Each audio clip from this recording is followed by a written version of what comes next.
a second, please, and then we'll get started.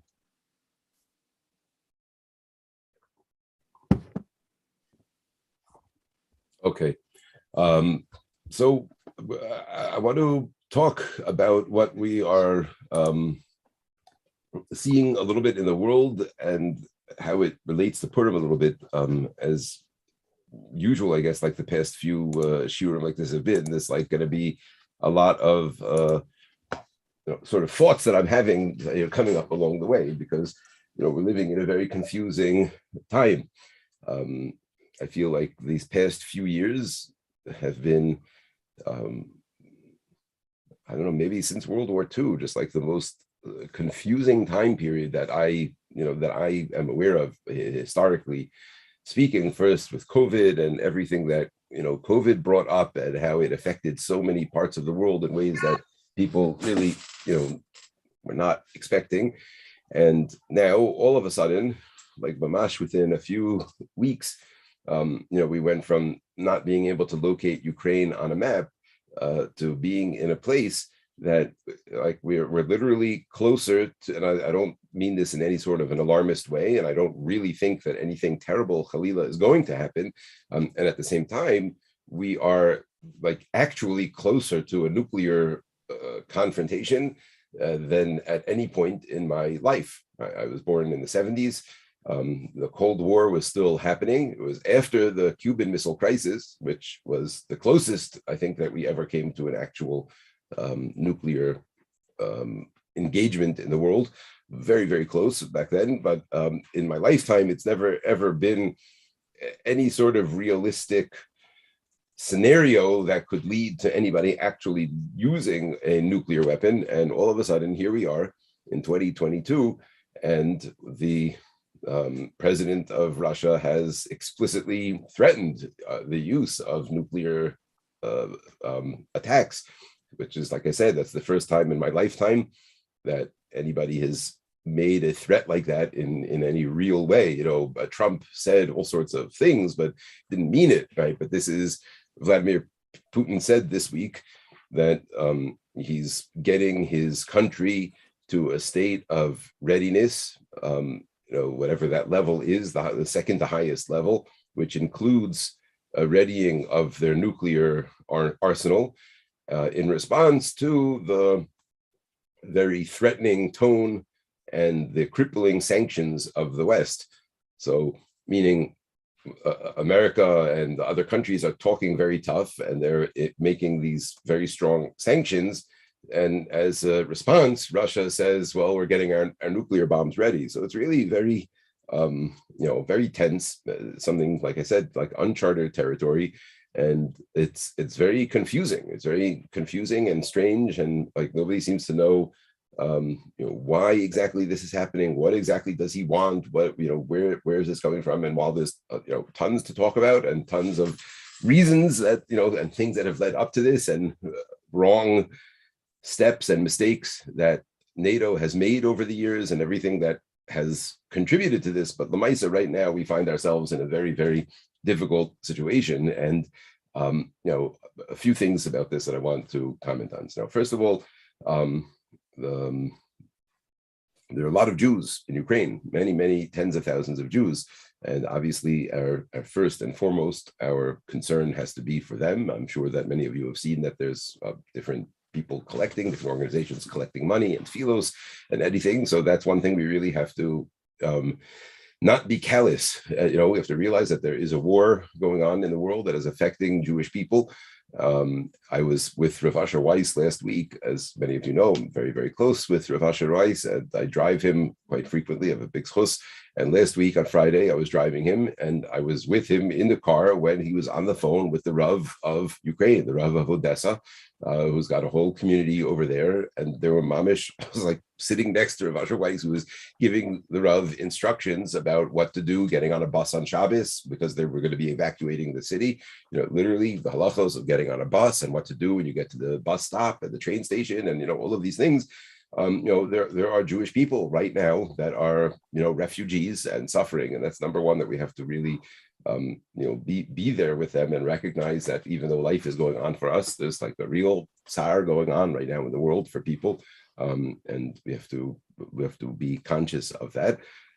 Secondly, that the Ukrainian people, even the non-Jews that are suffering, this is a very complicated topic, and something that I've addressed a few times this week in school and just speaking with people, because we sometimes have the feeling like, well, the Ukrainians are big anti-Semites, like Ukrainians have historically been awful to the Jewish people. More than almost any other Eastern European country, certainly worse than Poland, certainly worse than other places. Ukraine had a terrible history of anti-Semitism. And even before the war, before the Holocaust, there were pogroms and terrible suffering that the Jews had in Ukraine, as well as Ukrainian Nazi Party. There was an active, vibrant Ukrainian Nazi Party that was in place before the war. So when Hitler came in to Ukraine in 1941, so there were people that were there that were ready to greet him and welcome him to help and kill the Jews. So that's for sure true. At the same time, it was not all the Ukrainians, right? It's never, and we have to very strongly reject and avoid that type of blanket blame and blanket feeling of, oh, well, it's an anti-Semitic country anyway, so they're getting their comeuppance. That's what one of my kids' teachers in school said this week. They said, oh, well, what do you expect? Ukraine is a country of, anti-Semites for generations. Like, what do you expect? They're going to get theirs. And, maybe that's true. Maybe that is what's happening. Maybe, but I certainly am not a Navi. I certainly can't be the one to say it. The president of Ukraine happens to be Jewish, right? So he's not an anti-Semite. He's not one of the ones whose grandparents perpetrated the Holocaust. He was, several of his grandparents are survivors of the Holocaust. So, we can never judge an entire people because of this. I remember this happened also when I was in Chicago in Kollel. So, 30 years ago, there was a big, 20 years ago, there was a big earthquake in Iran, and that killed many thousands of people, this huge, devastating earthquake. And I remember there was like a discussion at the table. We were, sitting at the breakfast table in the kollel and, eating together. A number of like big Talmidei Chachamim that sat at the table every morning there. And, so, somebody's response was, well, come on, it's Iran. They're a bunch of anti-Semites. And it's somebody else at the table. And, I think this is the way that I feel about the situation, said he feels that that's a very, very callous and cold response, and it's not true. Well, what does that mean? It's not true. If my initial response when I heard that there was an earthquake in Iran, I heard there was an earthquake, was like, oh my gosh, I can't believe it! What death and what destruction and what devastation, and oh my gosh, what a terrible thing. And then I say, oh, but it was in Iran, and do you know what the Iranians have done to the Jews? And okay, look, it must be Min Hashemayim, and this is Hashem. So maybe that's okay, right? Maybe that's a person who's actually compassionate and actually feels, for other people. And then they realize and recognize, like, okay, well, but maybe these are not the best people, and maybe, obviously not maybe, obviously Hashem knows what he's doing, and if they deserve to get this, then they deserve to get this, and but to skip straight to there, right?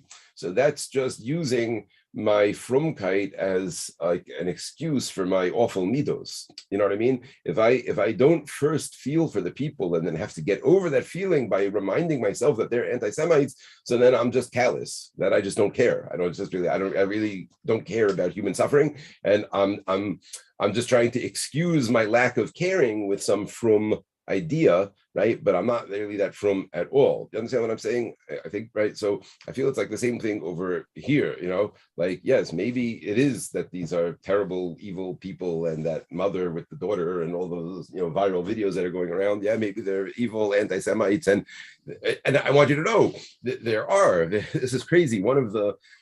Before the war started, like in the lead up to the war, one of the mainstream, like MSNBC, whatever, one of like the main news programs did a piece showing how, like, on some of the border towns in the Ukraine, there were organizations that were arming all of the citizens. This is before. Now the country armed all the citizens, right? But leading up to the war, there was an organization that was arming all the citizens and teaching them how to shoot. and there was this news segment that was like trying to support the Ukrainian people and show how resilient they were and how strong they were, and they didn't realize or didn't care, but it was literally a neo-Nazi Ukrainian group that was featured, right? Like literally the guy had an SS patch on his arm, meaning like it was a Ukrainian neo-Nazi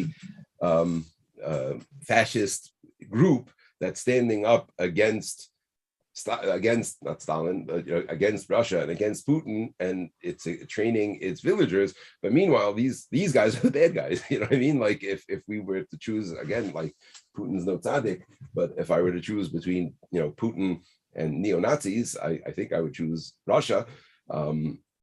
So it's there definitely are anti-Semites there. There's no question about it.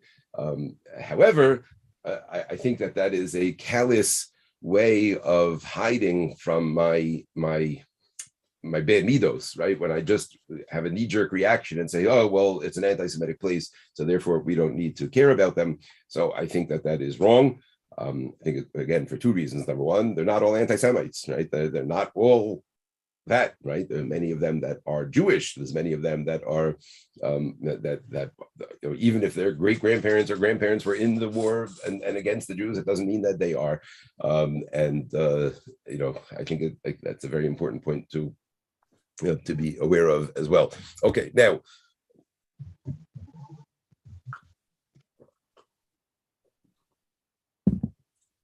Chazal.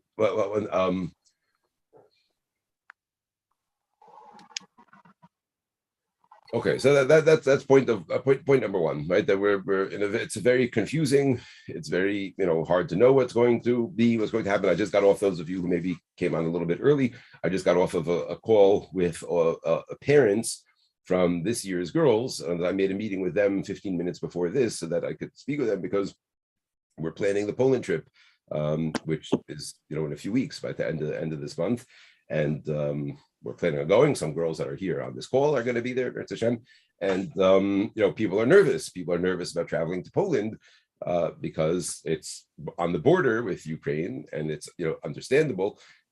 And I was trying to explain, though, that Poland today is part of NATO. Poland is part of the EU.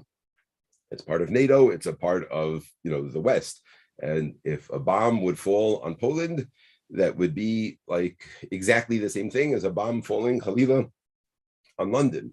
That would start World War III. That would, if Poland is attacked, then that will automatically trigger NATO stepping in, and that will automatically be a war. Therefore, Poland is in a very, very different state. Literally different state than Ukraine, and it's in a completely different state of being than Ukraine, in that Poland is connected with the West and the EU and NATO, and this is one of the things that led to World War I was all of these alliances, right? And leading up to World War I, all the different countries in Europe had all of these different pacts and treaties with each other, and like people are saying that we're heading into a very similar place, right? Like Ukraine is asking for EU membership now; they're asking to be a part of the EU. But if that would happen, then that would basically automatically turn into World War III, because if an EU country is attacked, so then all the EU countries are as if they were attacked, and many of those EU countries are also NATO countries. So then it sets sort of like a domino effect up, right? If Ukraine becomes part of the EU, and the next day they are bombed, so now the EU has just been attacked. Now all of the EU declares war on Russia. So Russia declares war on all the EU, but now those EU countries are NATO. So Russia just declared war on NATO. So then the rest of the NATO countries have to declare war on Russia also. So it's a very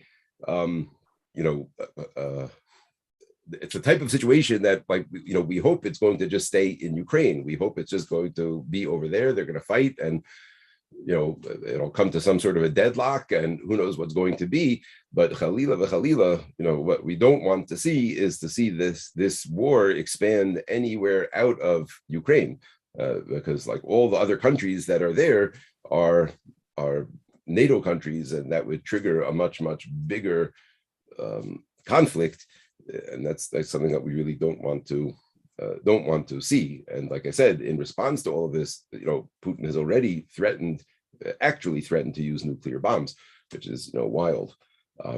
Okay, but that's where we are. So I want to Chazal tell us that ein pranius bo olam ela b'shvil Yisrael, right? That anytime something is happening in the world, it's always for us. It's always, this is very similar to the idea that I say always at the very beginning of Shana Bet in Mesilas Yesharim class. Anybody who's been there, and I've said it in many other contexts at all, but this idea that any experience that you and I have, right, anything that I go through in life is from Hashem.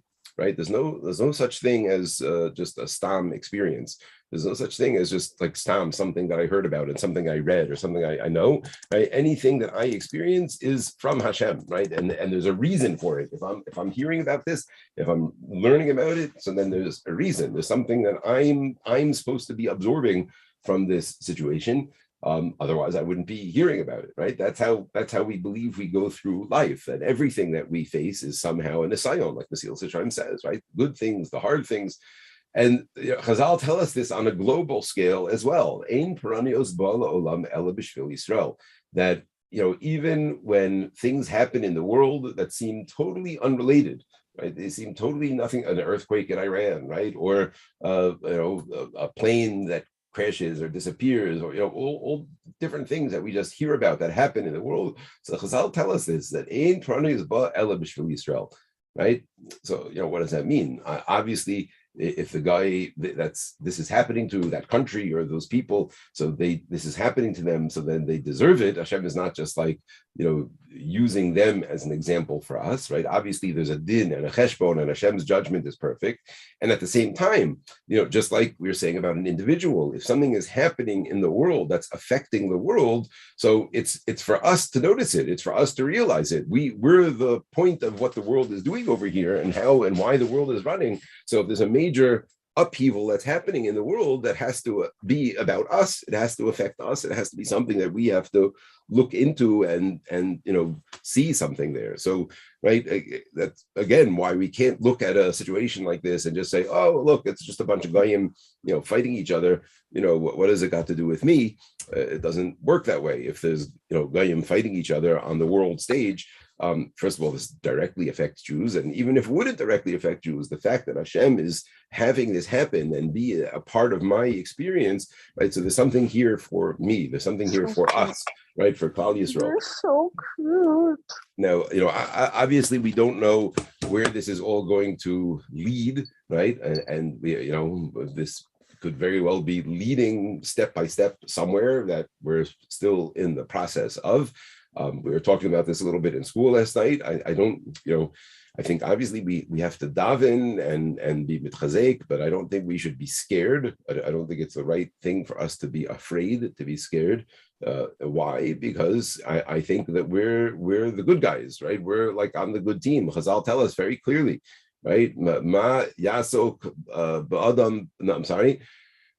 Ma yasa adam v'yinatzal mechevle Mashiach, right? Because I'll say, what does a person do in order to save him or herself from the chevle Mashiach, right? We know that before Mashiach comes, there's going to be difficulties, there's going to be rough times and the shakeups in the world, and hopefully the Holocaust already was the chevle Mashiach, and we're already in the process of the Geula, hopefully, right? But Chazal say, what do we do? Ma yasa adam v'yinatzal mechevle Mashiach. If we're nervous that we're in the Chevle Mashiach, very straightforward.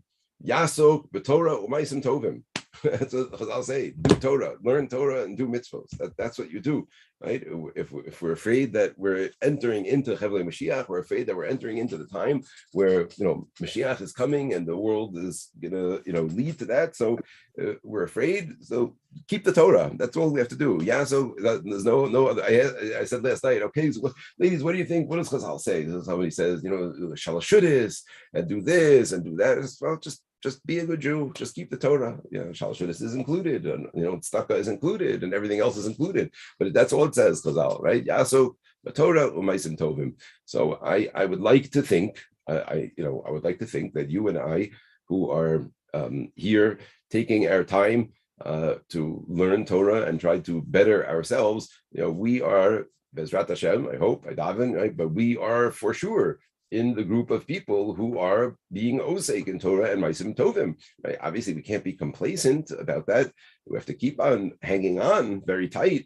Right, that's the other idea of Chevle Mashiach. I've said this many times. Right, the Chevel is like a rope, and at the times of the Chevle Mashiach, all the Maiminim are going to be holding on to that rope. We're going to hold on to it, and Hashem is going to shake the rope. He's going to shake it, and that Chevel of Mashiach, that rope of Mashiach, is going to get all shaky, and people are going to be dropping left and right. We're going to have friends and family members, all sorts of people that we're going to see them dropping this way, that way, falling off the rope.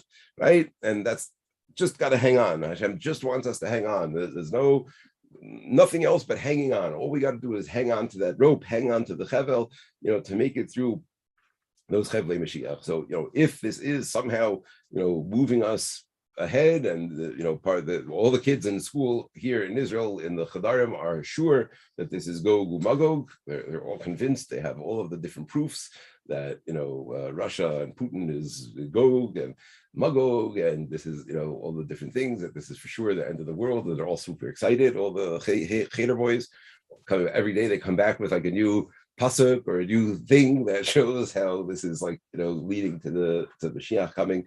And so halavai, at the same time, we have to be osek b'torah ma'asim tovim. This is the time that we have to be mitchazek and make sure that we are the ones that are going to be a part of it. So I want to just read you here medrash. It's a very interesting medrash. It's like, because it's not clear if it's even really a medrash. There's a piece of Torah called Chalom Mordechai v'tfilaso v'tfilas Esther. Okay, it's a piece of Torah which is it's printed in an old medrash called Batei Midrashos that came out a couple hundred years ago. Like a collection of midrashim that were not printed in elsewhere, and it's written in Aramaic. It's a whole section of midrashim that are written in like a very, very complicated Aramaic, and then they were translated into Hebrew, and there's a whole question if they were written originally in Hebrew or then Aramaic, etc. So a part of this piece is this dream that Mordechai had, and it also here says the actual nusach, the actual davening that Mordechai and Esther davened when they were davening to Hashem for the Yeshua. That's story that Esther was fasting for 3 days, and she was running through the house of Achashverosh, going from window to window, davening to Hashem. That's the Lamelatzeach La'ayeles Hashachar. One of the Kapitlach of Tehillim is what she said during that time. So I want to read this to you, just a couple of pieces of this, because it's, again, to me, it's very fascinating, and it, I can't help but see how it sort of ties into what's happening a little bit in the world over here. But this explains something. This medrash explains, how did Mordechai know? I mean, the simple answer would just be like he was a Navi, he knew these things with Ruach HaKodesh, but this explains where that Ruach HaKodesh actually came from. But how did Mordechai know that it was the right thing to do with Esther? How did he know that it was the right thing to let Esther get taken, and that once Esther was there, that that she was going to be the one who was going to save the Klal Yisrael, and and to put this plan into motion? How did Mordechai know this? Like, how is he so confident about this plan? I often think about this just like Stam in terms of stories that you find in the Torah. Like I thought about this by Yosef, right? Like how did he know to interpret those dreams? And like the Torah doesn't tell us. Doesn't tell us like, did he get a flash of prophecy and he just like mimicked what the prophecy said, or did he actually have to think about it and come up with the answer, and he was just so sure of himself, not in a conceited way, but in a holy way, that he just knew that he would have the right answers. I don't know. Ravali writes about Yosef, specifically about Yosef and the dreams, that he said that it wasn't just like a nevuah or a prophecy, but it made sense because he said that the pasuk in Mishlei that makes a connection between I forgot the lashon, but between a tvua and shor. Rov tvuos b'koach shor. That's what it says. Rov tvuos b'koach shor. Right. A lot of wheat comes in the power of the cow. That's basically so Yosef knew that there was a connection between the cows and the wheat in the dreams, that they represented the same idea, right? So that's, he was able to figure it out, right? But otherwise, we don't know always where the people in the Torah knew what they knew from. So this medrash gives us a background, and it tells us the following. But I'm just gonna paraphrase it along the way. In the second year of Achashverosh's rule, Mordechai HaYehudi had a dream. Okay, and this dream was V'hine Rash Gadol V'tzaka V'kol Bahala Al Kol Haaretz. There was this, great confusion and confoundment and shakeup in the whole world. And everybody was terrified, right? A certain terror gripped the whole world, right? There was, everybody was afraid of Ma'od Chodesh Tevel. The entire planet was terrified. And what happened? What was going on? What was this leading to?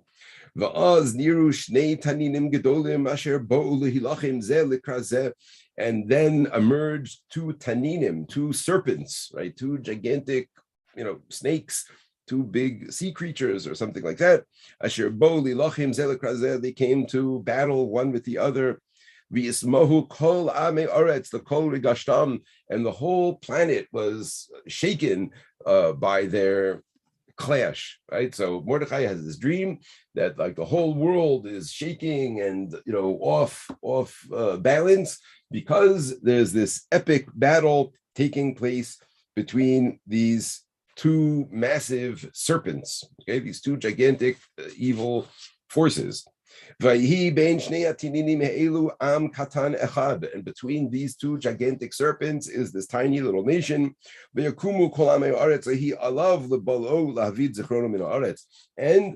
during this epic battle between these two gigantic serpents, and this little nation there in the middle, everyone in the world realizes that now is our opportunity to wipe out this nation. Now is our opportunity to get rid of these people.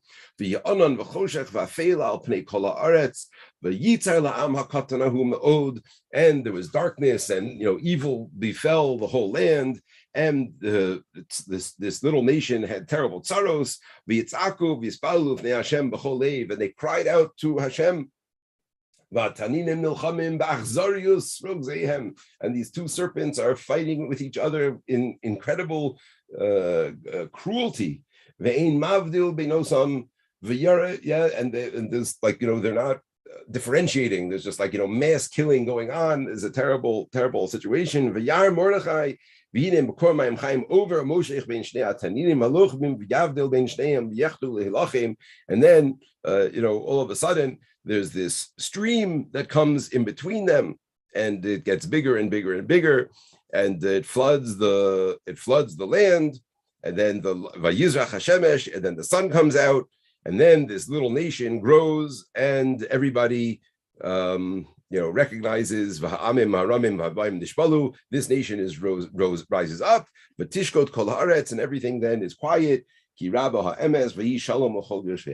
there's peace in the whole world, and everything is going fine. Okay, so this was Mordechai's dream. Mordechai, 2 years into Achashverosh's rule, he has this epic dream about this huge battle and these two snakes and this small nation and the water and this whole thing. And he didn't know what to do. He just held on to this dream. He didn't tell anybody about it. That's what he says. He didn't tell anybody. He didn't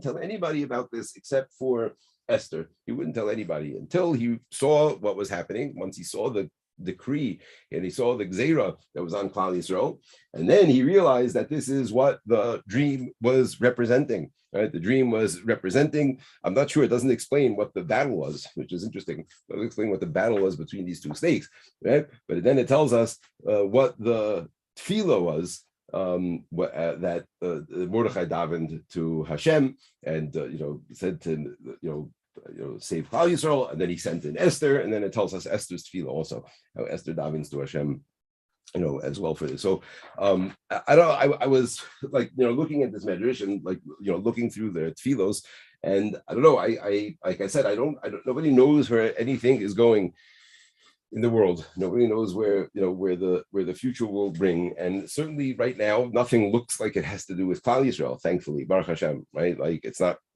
because he's Jewish that they're attacking. There's no Jewish angle to this at all, which is to me like a very big bracha, and nobody knows where but somehow or another.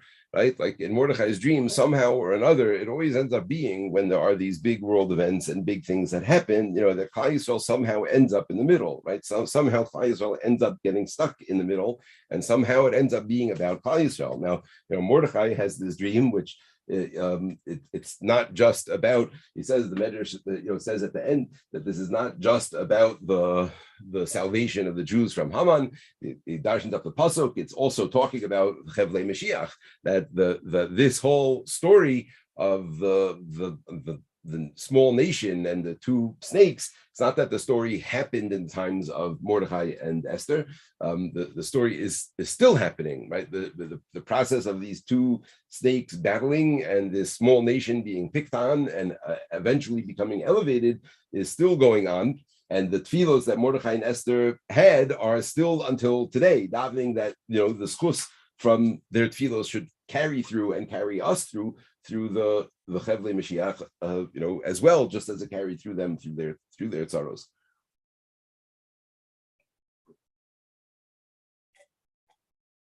So I think just the point that I wanted to draw to here was as follows: that there was, just like in the times of Purim, they were entering into a time of great confusion. It was much more directed at Klal Yisrael, right? The Hashbet, the Harug, the Abed, right? It was a direct decree to destroy Klal Yisrael.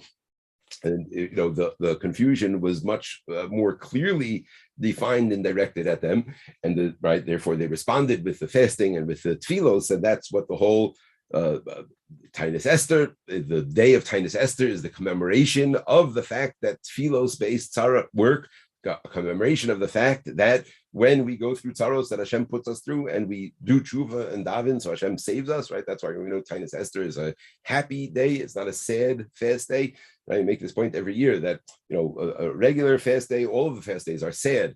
We are commemorating a loss, the Churban Beis Hamikdash or the Gedalia or whatever the day is, with the exception of Yom Kippur, obviously. But the fast days are there always to commemorate a loss and something that devastated Klal Yisrael. But Tainus Esther is not like that. Tainus Esther is Tefillah Day. It's the day set aside in the calendar not to commemorate the story of Purim per se, and the fast and tefillah of Purim took place in Nisan, not in Adar, right? But Tainus Esther is the day that Chazal set up in the calendar to remind us that tefillah works, right? It's tefillah day. That's mamish what it is, and I've mentioned this, many times in the past, that Tainus Esther halachically is the only fast that will push forward, will preempt it, meaning if Tisha B'Av falls out on Shabbos, so we push it off till Sunday, right? If any of the other fasts fall out on a Shabbos, they get pushed ahead, right? If Tainus Esther, though, would fall out on a Shabbos or a Friday,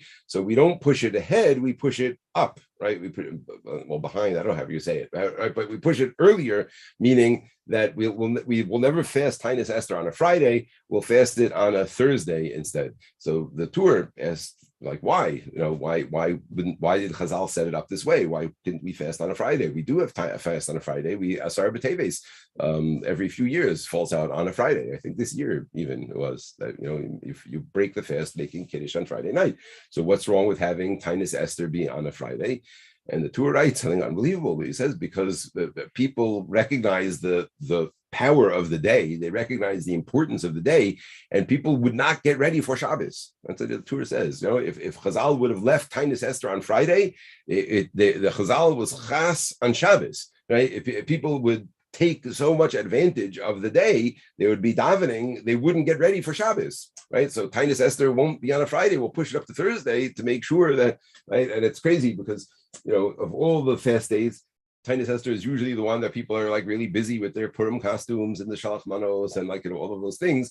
And which, okay, it's true. That's what you have to be busy with. That's why it's a benefit living in Yerushalayim, right? Because you get Tiny Esther and then you get the day off and then you get Purim. So you don't have to do everything on Tiny Esther, right? But the idea that Tiny Esther, to please remember, it's a very special day for Tefillah, a very important day for Tefillos to be answered. Purim day also, right? We know that idea of Kol HaPoshet Yad Nosnim Lo, right? Chazal tell us that's a halacha on Purim. Then in addition to Matanos the Avyonim, Kol HaPoshet Yad Nosnim Lo. Anybody who asks for anything on Purim, we're supposed to give them. And Hashem does that. Hashem is Makayim, that mitzvah, right? So Kol HaPoshet Yad Nosnim Lo. Anytime that we ask Hashem, he has to give us, so to speak. So that's why Purim, very special day for davening, and Tainis Esther, super special, important day for davening. It's Tefillah day. It was a day set up to establish, to remember, commemorate the fact that Tefillah works be'es tzara, and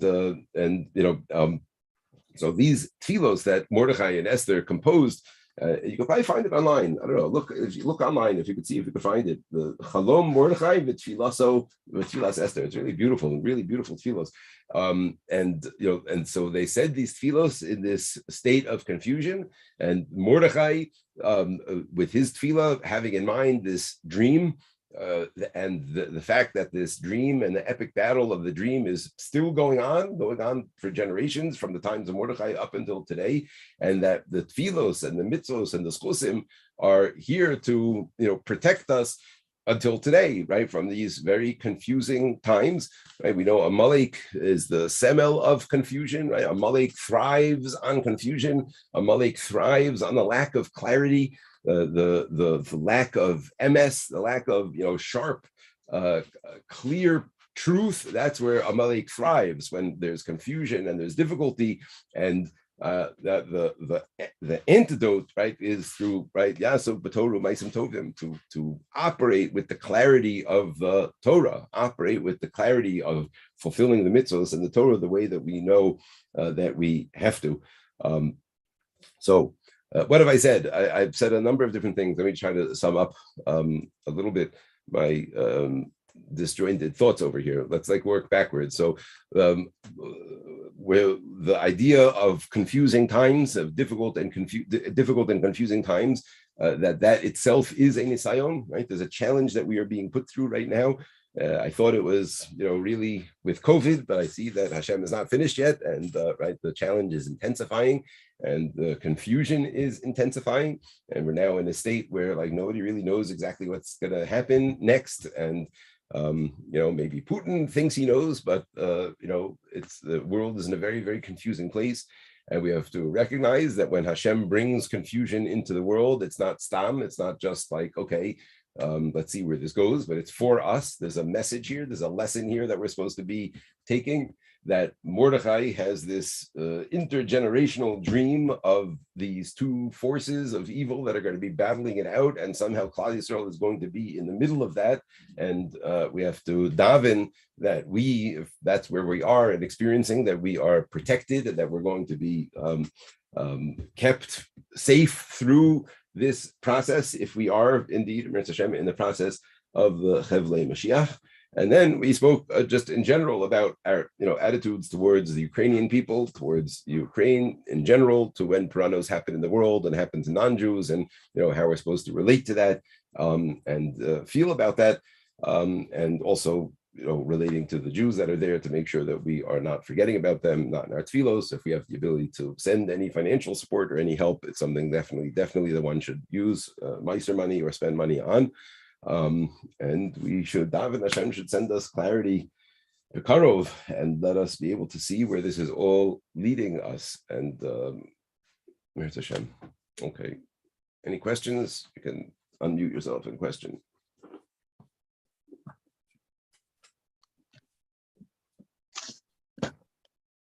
Okay. Have a wonderful Shabbos, everybody. Chodesh Tov, good Shabbos, daven for everybody. We should all be safe and well. Mirz Hashem, Bekarov. Thank you, Rabbi. Thank you.